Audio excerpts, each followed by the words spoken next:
হ্যাঁ, উনি আমাদের খুব পুরাতন কাস্টমার। আমাদের কাছ থেকে আরও 5.5 বছর আগে একটা বাইক নিয়েছিলেন। আপনি ওই যে চাপো একটু, ওই যে আমাদের কাছ থেকে উনি এটা নিয়েছিল, এটা এক্সচেঞ্জ করে নিল। আপনি কবে কিনছিলেন আপনার ওই পুরাতন বাইকটা? 20 সালের ডিসেম্বরে শেষে কিনছিলাম। 2020 সালে ডিসেম্বরের শেষের দিকে কিনছিল উনি। 5 বছর 5 মাসের মতো পড়ছে। 5 বছর 5 মাস উনি চালাইছে।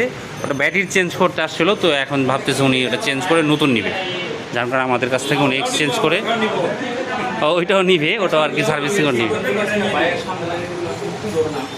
যে এই ঘটনা। তো আপনি এই বাইকটা চালা কি মানে খুবই আরামদায়ক। একটা রিভিউ দেন আমাদের কাস্টমারদের জন্য কীভাবে? পাইছি এটা, এবার হালকা পাতলা অ্যালুমিনিয়াম বডি, জি লোহার বডি থেকে অনেক পাতলা এবং রং ধরবে না।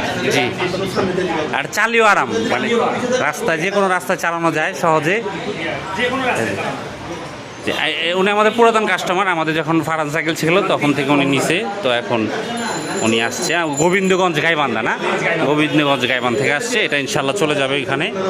তো আপনারা যারা আমাদের এই ইলেকট্রিক বাইক নিতে চান, ইনশাল্লাহ স্ক্রিনে দেওয়া নাম্বারে যোগাযোগ করে আসবেন। আমাদের ফেয়ারি বাইক 1 নং কাজী আলাউদ্দিন রোড, বংশাল পুরাতন চৌরাস্তা। ইনশাল্লাহ স্ক্রিনে দেওয়া নাম্বারে যোগাযোগ করলে আমাদের সাথে কুরিয়ার সার্ভিসের মাধ্যমে নিতে পারবেন।